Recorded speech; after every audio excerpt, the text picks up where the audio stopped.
world of cable news screaming and social media echo chambers, it's easy to lose the signal in the noise. Every day, policy is debated, votes are cast, and your tax dollars are spent. We cut through the headlines to bring you the critical context you need, focusing on what's really going on in news and politics. Welcome to the Analytical Iowan Podcast. This is your daily dose of fact-driven politics. Let's analyze today's news. Here's Eric. We are back here on the Analytical Iowan Podcast. It is Thursday, October 23rd, as you're listening to this. And we've got a lot to talk about. Always seem to with this administration. There is so much going on. And let's go ahead and get into it. We are dealing with the 23rd day of the government being shut down. Does not appear that it's going to end anytime soon. Now, if it does pass today, which I don't think it will, but if it would, they probably would open the government tomorrow. But if it doesn't open tomorrow and they pass something, it may not get opened back up until next week. But I really think this is probably going to last up and through next week, maybe even as late as the 1st of the month, getting into the 1st of November. Why? Well, the 1st is going to change things.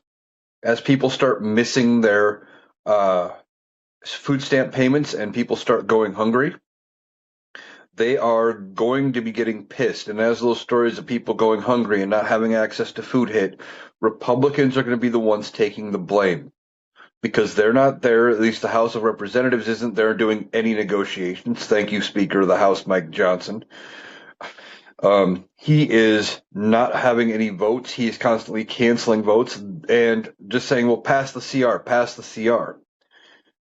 And then Senate Republicans just keep bringing up the same CR for a vote. They haven't made any changes. They haven't made any offers. There's been no negotiations.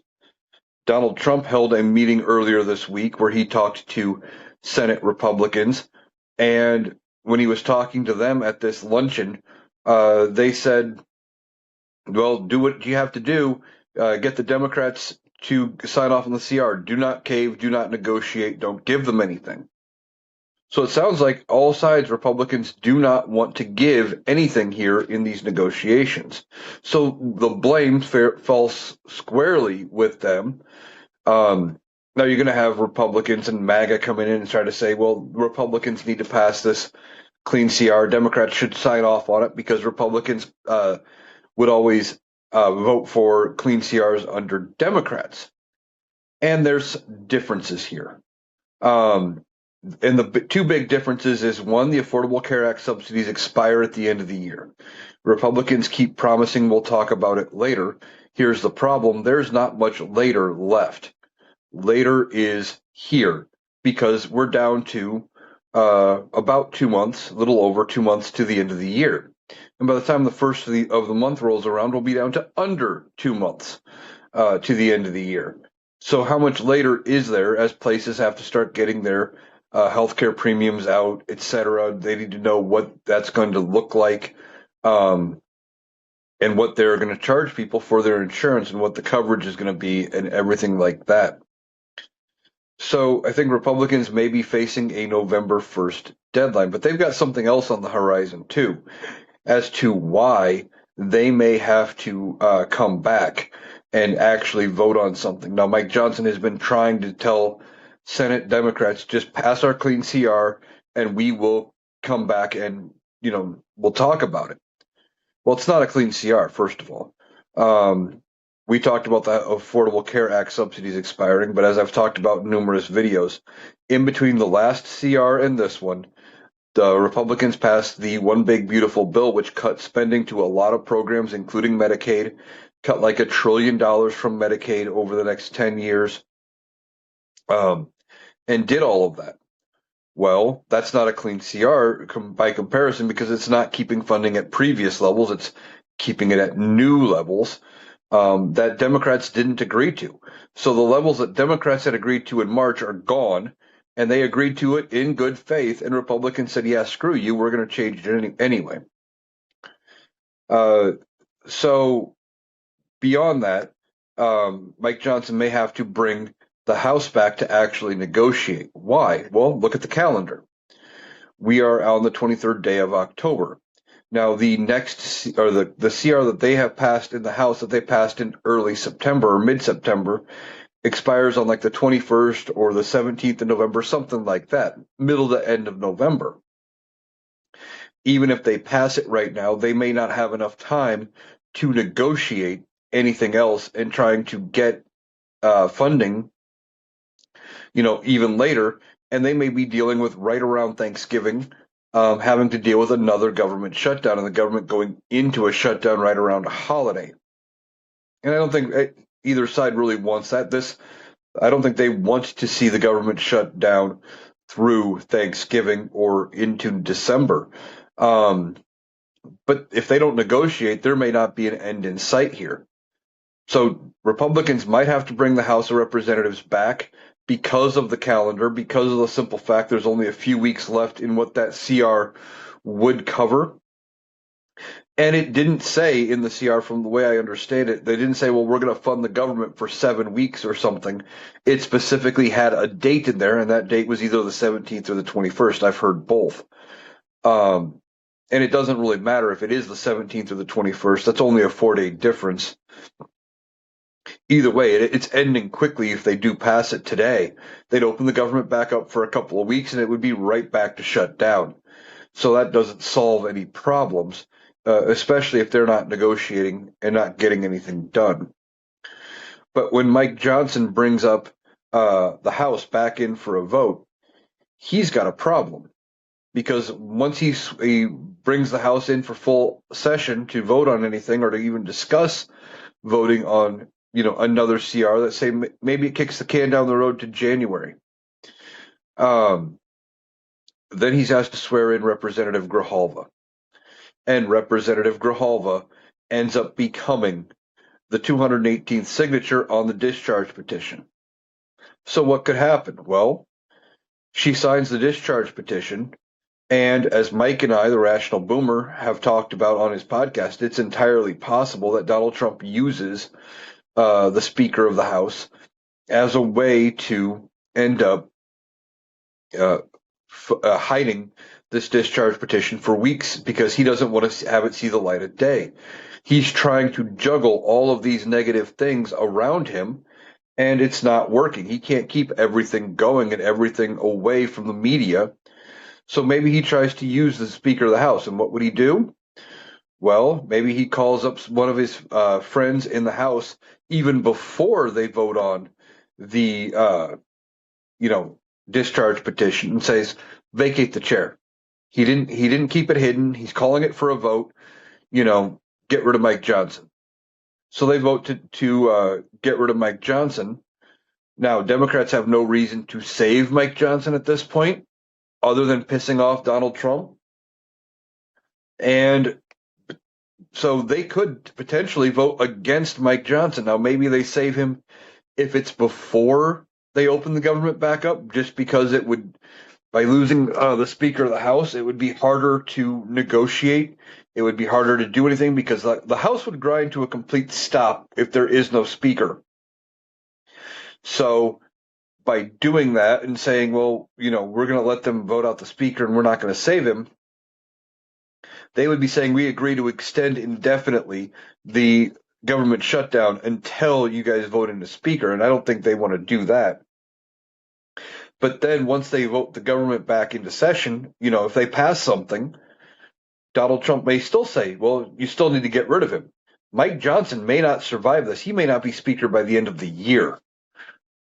I don't think that he is going to be Speaker come the midterms. I think it is almost a foregone conclusion. It's not a guarantee, but it's getting there. Because Donald Trump wants what he wants. He is going to have to do he's not going to be able to negotiate here on this. He wants to keep the Epstein files hidden. He doesn't, while he wants the government funded, he doesn't want to appear weak by caving to Democrats, even though they've done it before. So Donald Trump, by being himself here, is his own worst enemy. And Mike Johnson could pay the price. So it's entirely possible that at some point in the near future they hold a vote to get rid of the Speaker of the House. And it'll be interesting to see if the Democrats actually save Mike Johnson, or if they say, yeah, you know what, you creepy little fucker, you've done so many things that, are wrong here. You've held up Senator or Representative Grijalva. You've held up votes. You have just tried to do whatever you want here. We don't like you. You're gone. Good luck, Republicans. Find a new speaker. Now, until they find a speaker, that would mean all House business is done. They can't do anything. And if they're not doing anything, that means they can't hold a discharge petition. They can't sit on committees. They can't do anything like that until they have a speaker. And who are they going to get?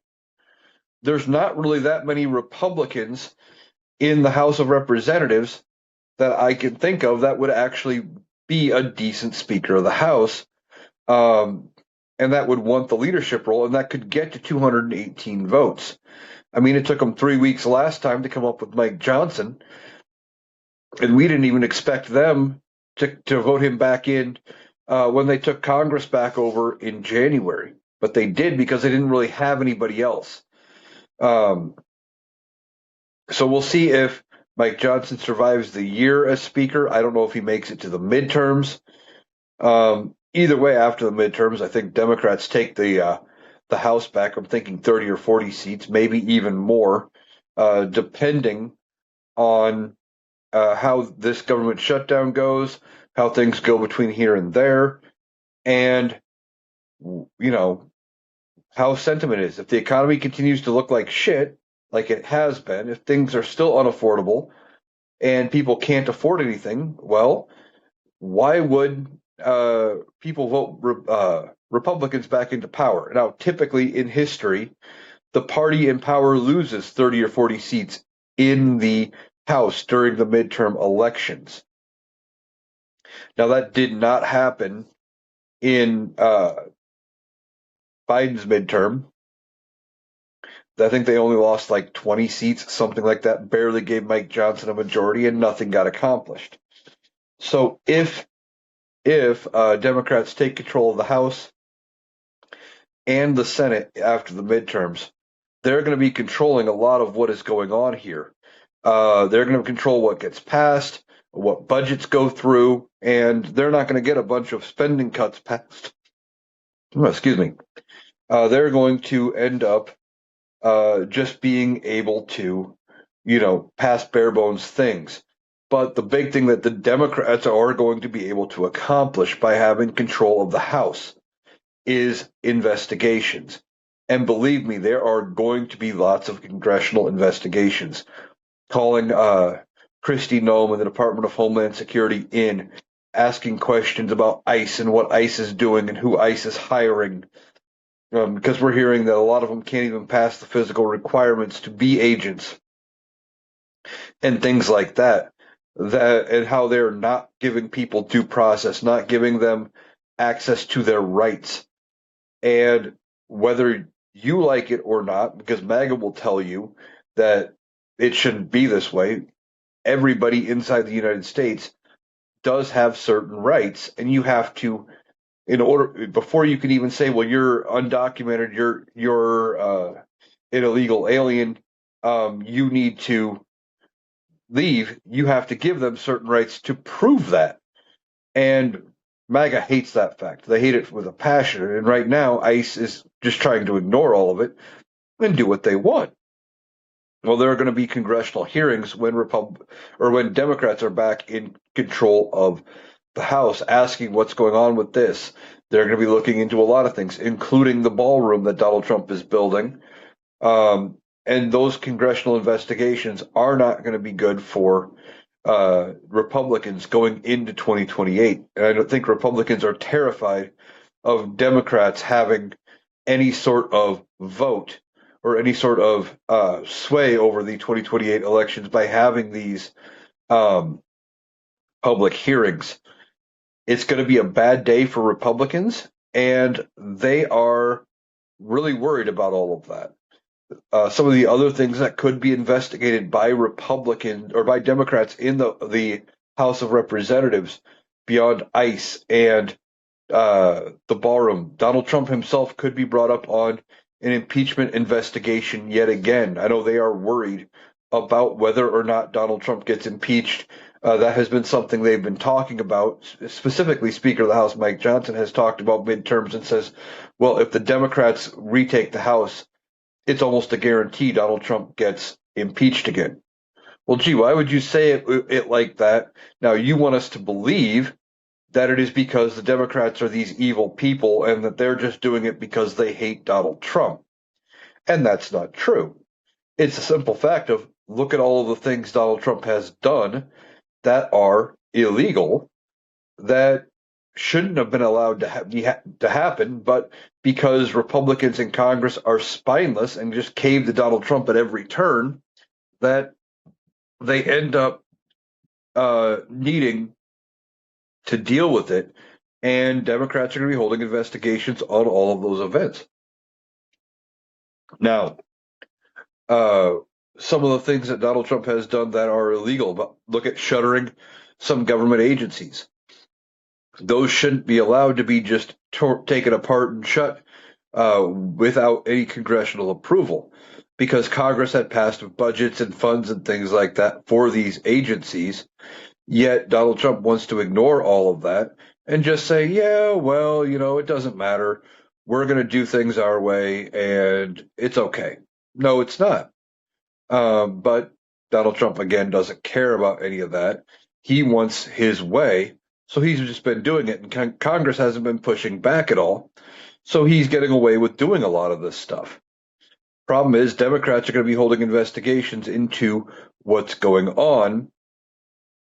And there's going to be a lot of things brought to light that is going to be very embarrassing to the Republican Party. Things they don't want people to know about what's going on here, how Donald Trump is getting away with everything, how he is able to pressure certain Republicans to just look the other way and not go after him. Now, one of the things I mentioned was the renovation of the White House.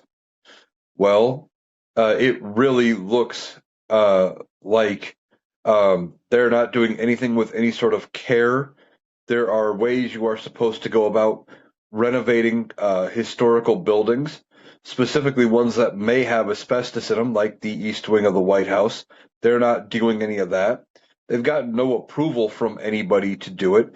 And now, even though Donald Trump himself had swore that his ballroom wasn't going to touch up against the East Wing, all it was going to do was have, just a little opening, and it was going to be nothing big. Now he is tearing out not only the entire facade, but we don't know for sure, but it sounds like they may end up having to tear into the entirety of the East Wing, and the East Wing may just be gone. And that is not Donald Trump's personal residence.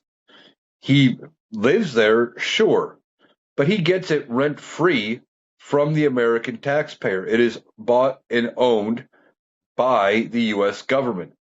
And there are ways in which you are supposed to be able to go and do the renovations. Now, certain renovations do have, within certain limits, you do not need congressional approval, but other things you do. Now, for example, Donald Trump paving over the Rose Garden. I don't think he needed any permit. He might have needed permits to lay the cement, but he didn't need any permits to tear out the rose bushes and things like that because that wasn't structural.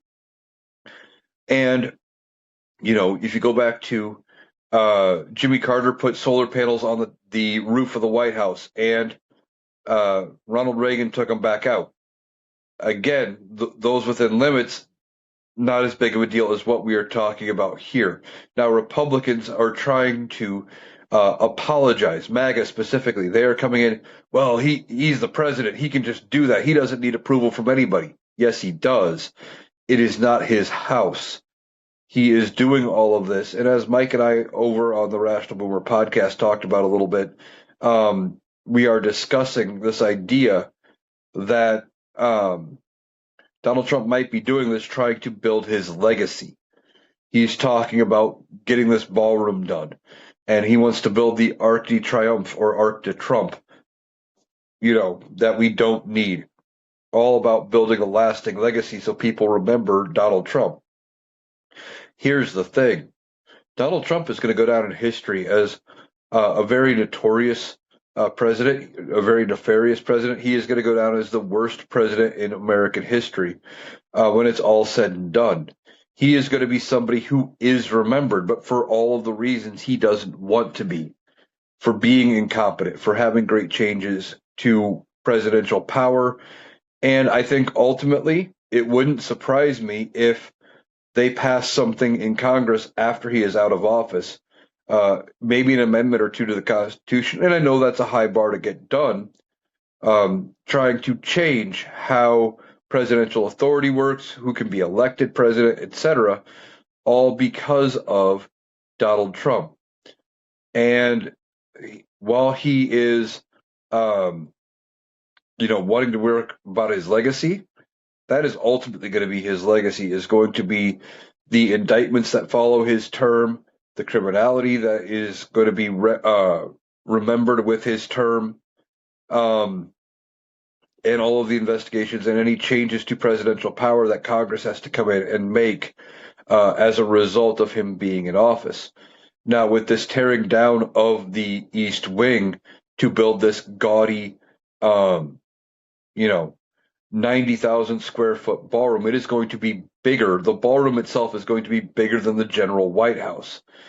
And it's going to be gold plated, of course, or at least gold painted, because we find out Donald Trump doesn't actually use real gold plating. He uses, fake gold spray paint, enough to make it look gold-ish, typically, because he's all about appearances. And then he was, of course, going to want this gaudy ballroom named after him. Now, are they going to name it the Trump Ballroom? Temporarily. But then I think after Donald Trump is out of power and after this term is done in 28, when we have a Democrat in office, if it is still, if it's not finished, I don't know if they finish the ballroom or how that is going to work, or if they tear it down and they try to rebuild the White House back to the way it was. That is also a possibility, but that would be a big giant waste of money on both parts. And I could see Republicans lashing out at a Democrat for trying to get rid of the ballroom once it's built, for wasting all this money, but crickets right now from them about getting it built. Now, Donald Trump likes to say that it has been privately funded, that he is putting in some of his own money, but again, no records of that have come forward. There isn't a list yet of donors as far as, that. So we don't know where the money is coming from.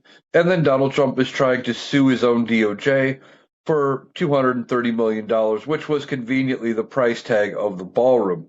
So he's trying to find a way to make it so that the government still pays for it, even though Congress hasn't approved the funds to do it. And then what happens if Democrats take back over in the midterms and there is money flowing in from Congress to pay for this big renovated ballroom? They could turn the money off, but then what happens? Does it just sit there like a big ugly eyesore until a Republican is back in charge to finish it? Or do they pass something requiring it to be torn down, and what happens? Don't know. Now, could Donald Trump face criminal charges for doing this around the process? He could, but he won't until his term is over, because Pam Bondi wouldn't go after him, and that's who it would fall on. It would fall on the DOJ to go after him. The only thing that could happen is that he could get impeached and removed, but I don't see Republicans doing that. Democrats might, just because they need to move on to J.D. Vance, and at least get somebody normal in there. And I think even Democrats, despite how bad it may hurt them in 28 to have J.D. Vance as the top of the ticket and as the president, just because there'd be some people who said, well, J.D. Vance didn't get a full term, we should give him a full term and see what he can really do. I could see people having that logic with J.D. Vance. And getting rid of Donald Trump would, make that happen. However, with that, they would still be better off getting rid of Donald Trump because J.D. Vance wouldn't be doing things on a whim like Donald Trump does, because Donald Trump is just a petulant child. He's a toddler who has the levers of power. And whatever he decides is what they're going to focus on that day, that's what they do. Now, I don't think his health holds out all the way to 2028. We've talked about it before. I don't think his health holds. You got too many issues. You've got his swollen ankles, where he is admitted to having a vein issue and he's having blood flow problems. That usually is a sign of something major underlying. You have dementia problems where he starts talking about people who aren't alive, who aren't even real, as if they're real people. Like he was talking about Hannibal Lecter during the campaign and referred to Hannibal Lecter as the late, great Hannibal Lecter. And just things like that, talking about how he was going to Russia when he was actually going to Alaska. And just the list goes on about how he is having varying issues here. I just don't think he makes it to the end of the year because of his health. And that is probably for the best when it comes to this country. However, Republicans don't want that to happen. They want to prop him up for as long as they possibly can, because when he goes, they want to make sure that he goes out in a way that he can't burn the Republican Party down in the process.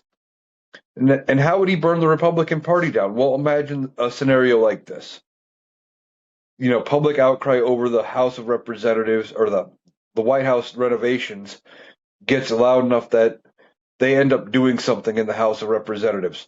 Say a rogue member of the Republican Party, like a Marjorie Taylor Greene, comes out and says, "Okay, well, I'm going to file impeachment articles against Donald Trump." So they do. They file impeachment articles against Donald Trump. It comes to the floor, and they somehow pass it. He gets impeached by his own party. And because the Republicans are leading the charge, maybe he gets removed because they want to move on to J.D. Vance. But Donald Trump is still mostly cognitive.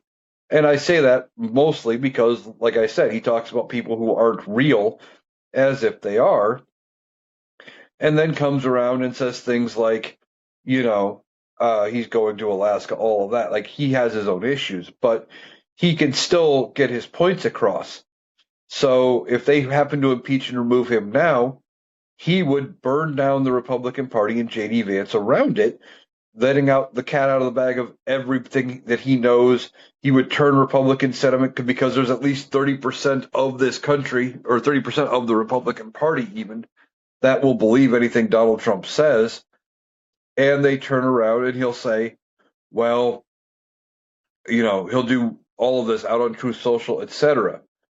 Their best hope as the Republican Party would be for him to be taken out, whether it's choking on a Big Mac, whether he has a stroke or something where he is non-communicative, where he can't talk to the outside world and he can't burn them down, and they can get away with getting rid of him ahead of the 2028 general election. It'd be easier on them if he can't burn the party down in the process. So Republican parties are in a no-win situation here. They have tied their wagon to Donald Trump, and they had every opportunity to get rid of Donald Trump. And they had their best opportunity after January 6, 2021. Mitch McConnell could have turned around and said, you know what? Doesn't matter that his term is over. What he did was so egregious. We need to convict him and say, well, he is not allowed to ever hold public office again. But they didn't do that. Mitch McConnell said, well, his term's over. It doesn't really matter. It's a criminal proceeding now, and let the DOJ handle it. He expected the Democrats to clean up their mess. But then they could have just said, okay, well, we're not going along with it. Even if they didn't impeach and remove him, they could have kind of let Donald Trump slink off to Mar-a-Lago and just kind of be there, let things work around him and ignore him. But no, they had to go down, kiss the ring, bring Donald Trump back into the fold of the Republican Party. And when they did, they made him a legitimate candidate again. And he almost immediately said, yeah, I'm running for 24. Well, they didn't stop him. They had every opportunity to stop him, but they looked at it, we have nobody that can capture that same 30 to 40% of the voter base.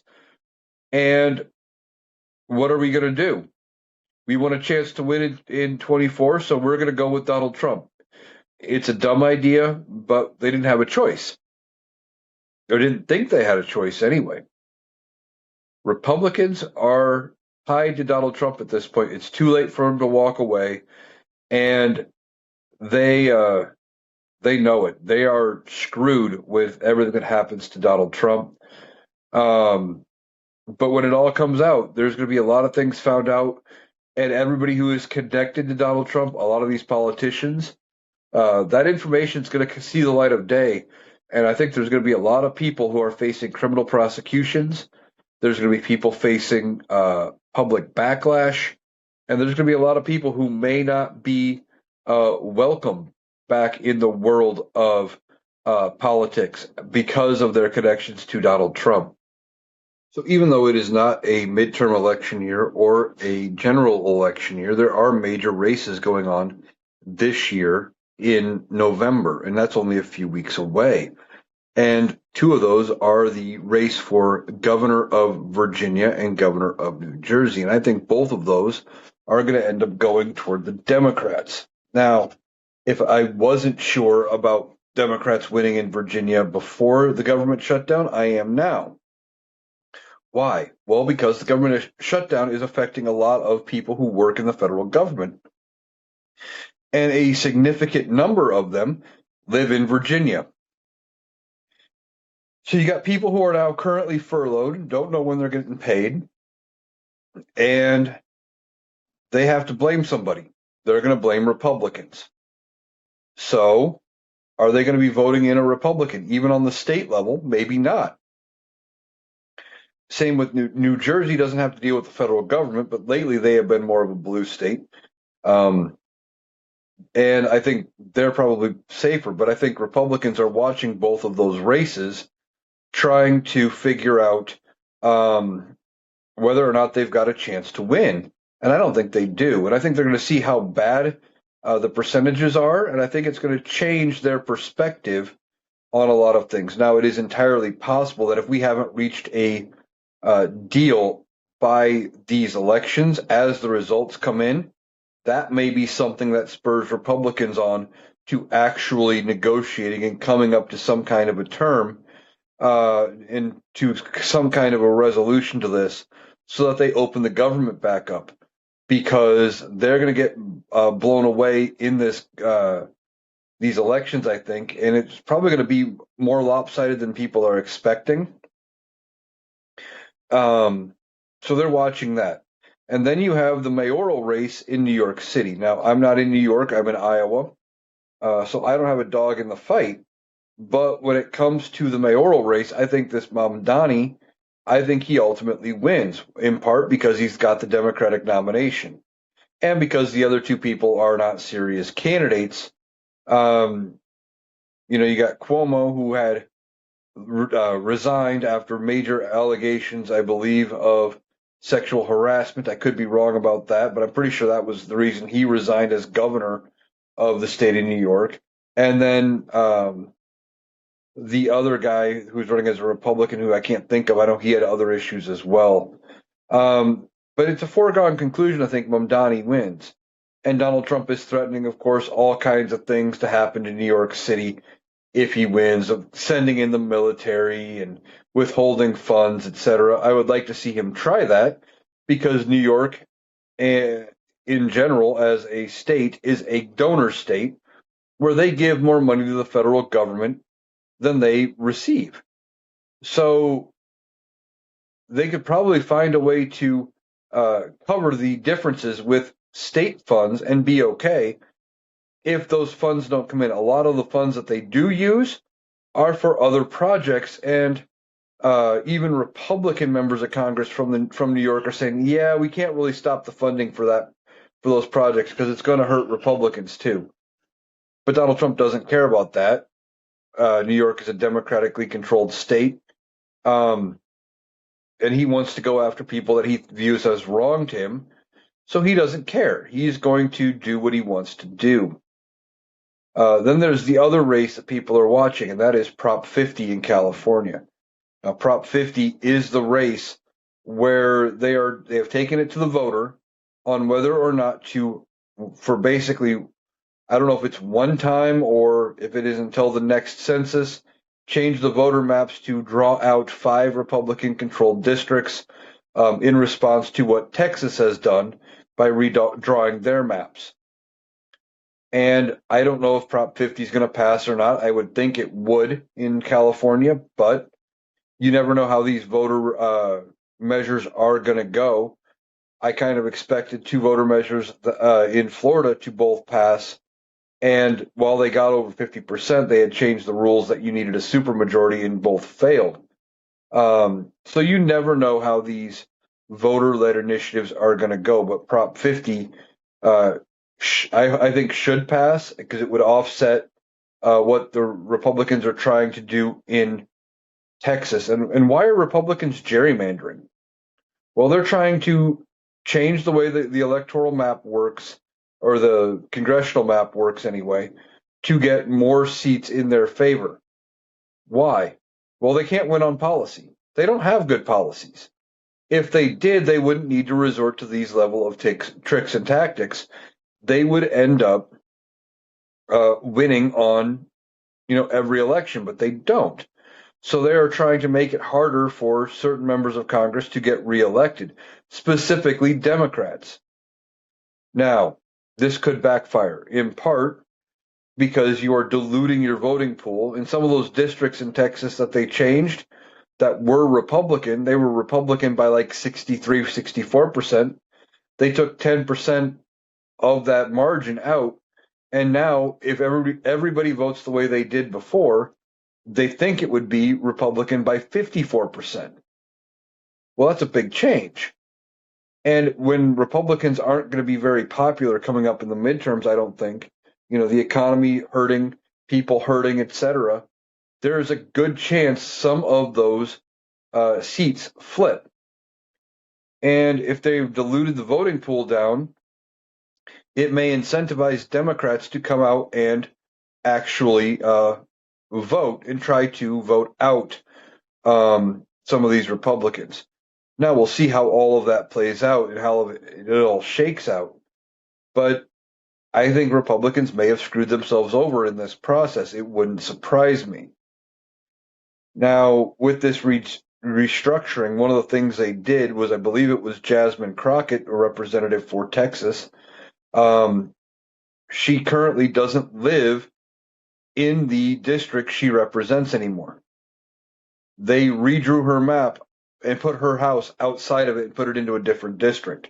Now, I think she's still eligible to run for her district. Some states have it where you have to live in the district you are in. Remember, Lauren Boebert had that problem in Colorado in this last election. She wanted to run for a different district. So she moved. She sold her house, bought a different house, and moved into the new district because it was favorable Republican. And they thought they were worried she was going to get beat in a closer race, in a more up for grabs seat. So they moved her into a safer district.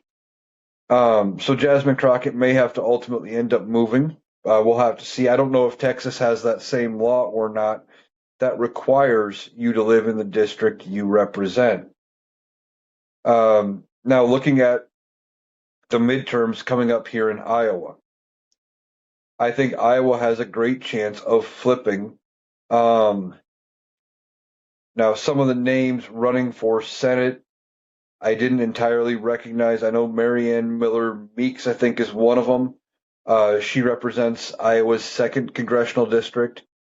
And I don't know how wide her margin was in 24, but she won her seat initially in 22 by only 6 votes.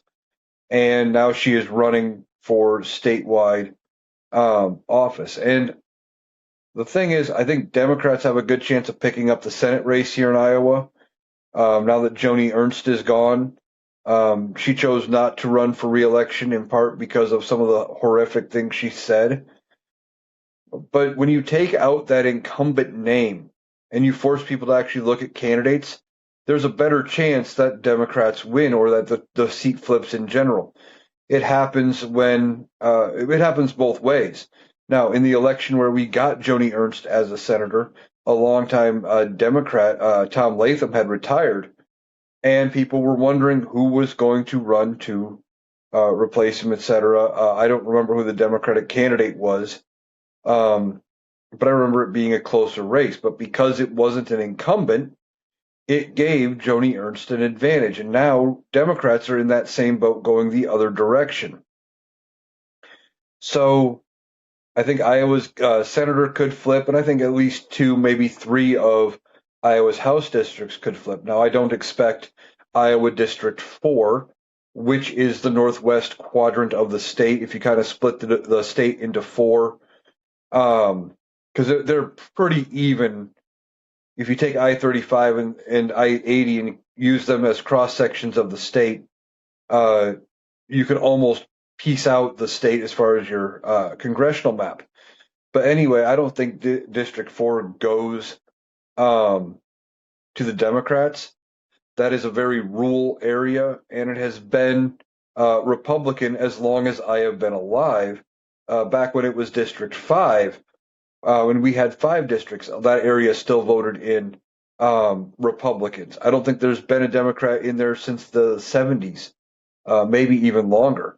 I mean, this is the same district that had brought us Steve King, that racist piece of crap who was in Congress, who ultimately ended up resigning, I think, or not running for reelection because he was such a known racist. And he had other issues too. But that whole deal, I think Iowa could be in play. You have a governor race here in Iowa where you have Rob Sands, the only statewide elected Democrat currently running for governor, in, again, an open field because we don't know who's going to be the Republican nominee. We don't know for sure that Rob Sands is going to be the Democratic nominee, but I am almost convinced he's going to get that nomination because Kim Reynolds decided not to run for reelection. Again, she didn't want to lose. She was afraid of getting beat. So she turned around and said, I'm not running. Now, the other reason I think Iowa might be in play is because of food stamp benefits. Now, I know we talked earlier about food stamp benefits not hitting by the first of the month for people on SNAP benefits, etc., and that affecting the government shutdown. But food stamps are going to be affecting people here in Iowa as well come next year. Now, there are a long list of things that are no longer going to be allowed under the food stamp program here in Iowa starting January 1 because Kim Reynolds got a waiver and tried to prevent people from buying certain foods on food stamps. So any bakery fresh products at all. A lot of your grocery stores here in Iowa have bakeries in them where you can get, breads and rolls and donuts and those kind of things. Those used to be covered. They will not be. Any pre-made kitchen meals, meals to go, like a cold meatloaf dinner with 2 sides. And I know that's more of a boomer thing to say, but it's one of the first things that popped into my head. That wouldn't be allowed. No cold subs, no tea, no sugar, no juice, no pop. No, I think bottled water is even going to be excluded. Juice can only be 100% juice. Limits on what types of cheese and meat you can get. And it just continues. There's going to be so many things that will not be allowed under the food stamp program. Now, why would they do that? Well, because they want to get rid of the food stamp program. They want it to fail. They want people to not be on it because they think people that are on it are only on it because they're lazy. So if we make it too hard for them to use, then they are going to have to, go out and get a real job, They're going to have to go and actually do work and support themselves and not just accept government handouts, not realizing that a big chunk of people on those benefits already hold jobs. They have it because their employers aren't paying them living wages, and that they have their own issues. I worked for a company several years ago where we were in that boat. We could have been paying people better, but we weren't. And now I wasn't in charge enough where I was able to make those kind of decisions, but that's another story. Anyway, we had people that worked for us that were on government assistance. And what they would do is they would know when their review is up and say, okay, I need my pay to reflect the fact that, I need to stay under the guidelines, so I need to work fewer hours for a little while. And why would they do that? Because the difference in the amount of money they could potentially make that would put them over the income limits and what was going to be taken in benefit were two different things. The one guy said he got, several $100s in food stamps a month. I don't remember how many, to support him and his family, but he would have been put over by like 30 or $40 over the income guideline, and he would have lost all of it. And it wasn't worth it. So he wanted to make sure he stayed under, and he took just a smaller paycheck for a month or so to make sure he stayed under, because it wasn't worth making that extra money. But he had even said, if he could make up the difference and not be forced to do things like that, he would much rather do it. But that just wasn't possible working where we were working. The thing is, Republicans like to think that people that are receiving government benefits are lazy. That's not always the case. There are some people who are unable to work, who deserve to have access to food. But Republicans don't think so. They think they know better. They're doing all sorts of things when it comes to that. And like Kim Reynolds here in Iowa, one of the other things she did involving food was over the summer, she refused the extra money for the food stamp program that Biden had put forward, and said, no, we don't want to do that. Instead, we're going to just give out these boxes of food you can go to these handout locations and get, but it's going to be what we decide you can have. Claiming it was all going to be healthier and healthier options and things like that. And I never heard that those actually took off and were popular at all. And I guarantee you, giving people who are on benefits access to more funds over the summer when their children were home from school and not getting school lunch 5 days a week, in some cases, school lunch and breakfast, would have actually been way more popular. But Republicans don't care about people. They want you to think they do, but they don't. Now, I haven't heard anything specifically here in Iowa. I haven't talked to any of my extended family that are in the farming industry recently. But I guarantee you things aren't going very well here in Iowa when it comes to farming. And again, this could be another thing that leads to problems for Republicans getting elected here in the midterms, and throughout the Midwest for Republicans getting reelected. And that involves Donald Trump and these tariffs. Donald Trump puts tariffs on like China. China comes out and says, yeah, well, we're not going to buy any soybeans from you. They went from buying $20 billion in soybeans to buying zero. And that's a problem for American farmers. So now those contracts don't get fulfilled, and they were expecting to get paid a set amount for that $20 billion. That's not happening. And then you have Donald Trump and his cuts to USAID, the foreign aid arm of the government, where he's like, well, we shouldn't be giving out all this aid money to other countries. Okay. So he goes ahead and says, we're cutting it, and he cuts all this foreign aid. What happens? Well, farmers suffer. Why? Because whenever we gave out food assistance worldwide, by law, we were required to give or to buy it from American farmers, providing that they grew the crop necessary for us to give it away. There are some things we can't buy here because of climate, etc. But for the most part, if we can grow it, we supply it. And all of those contracts they were guaranteed for these farmers. Okay, you go ahead, you agree, you're going to grow us this many acres of land or this much crop, these many bushels, and supply it to us, and we guarantee we'll pay you this much money. And they signed for it at the beginning of the year. Now maybe it's a lower payout than what they could get in the free market, but it's guaranteed money, so they take it. That can't be good for American farmers and Iowan farmers here when they go to vote. They're going to be looking at it going, man, these Republicans, they fucked us over. Now you would think they would have done that in November during the general election, remembering that Donald Trump put them in the same position as last time. Here's the thing. Between then and now, Donald Trump had bailed them out once. They got a big bailout from the government, and they were hoping that they'd get another one. I think a lot of them were expecting another bailout, but this comes from the party that likes to rail against government handouts and against socialism.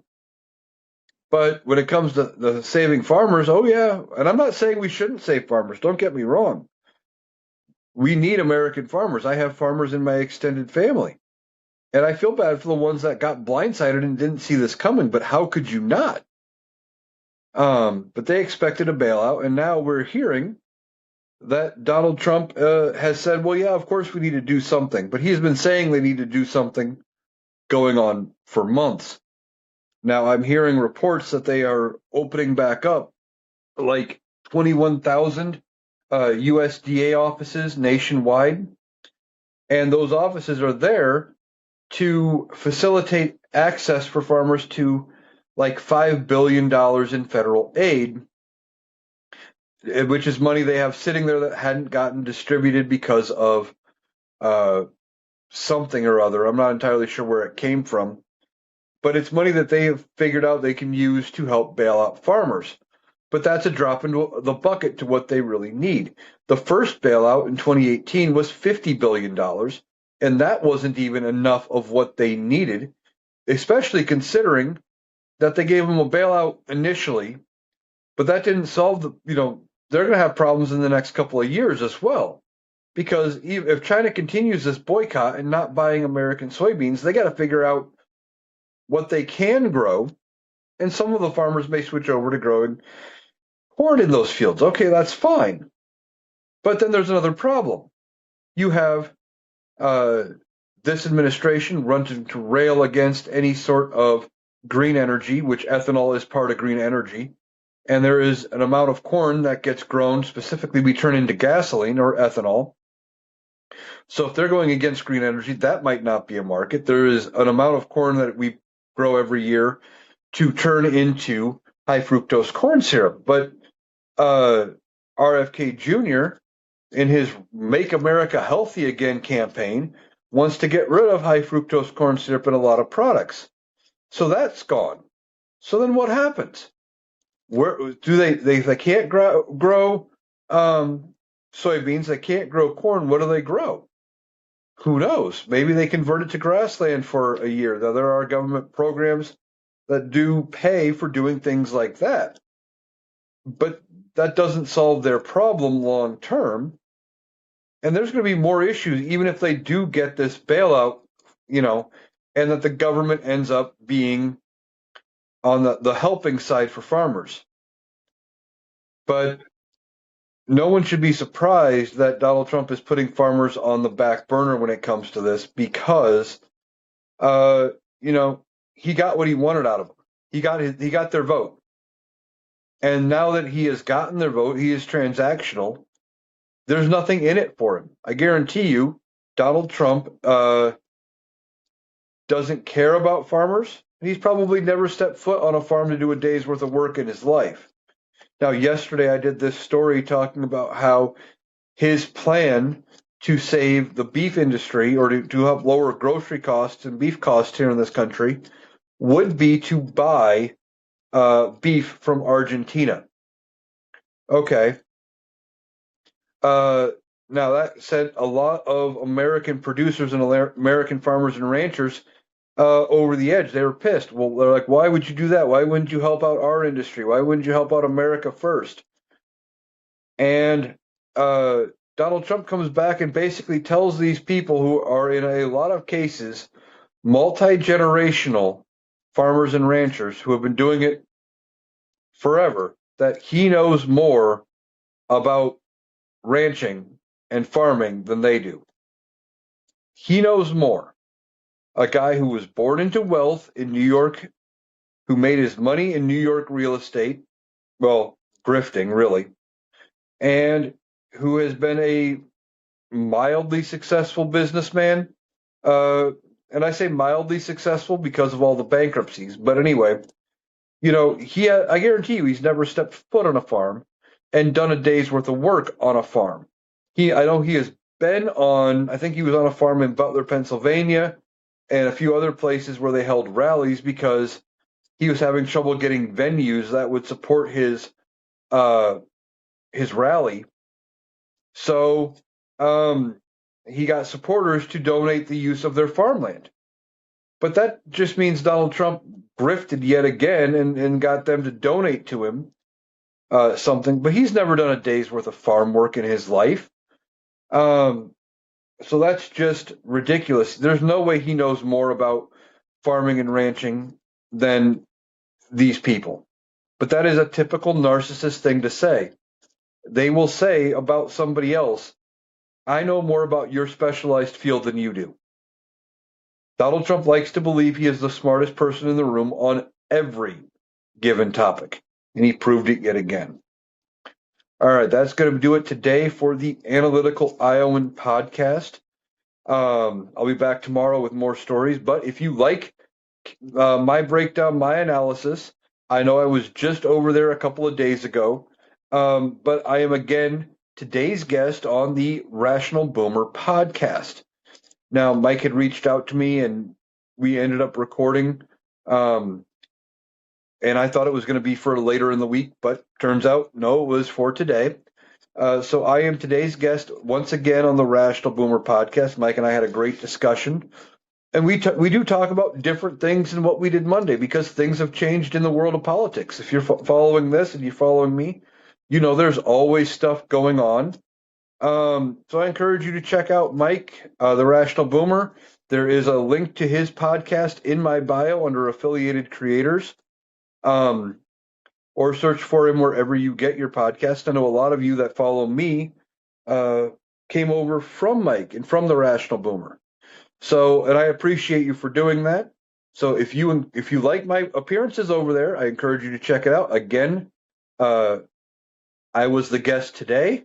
I'll probably be back again sometime next week talking to Mike as we break things down. And I will be back tomorrow with even more news stories because with this administration, there's always something to talk about.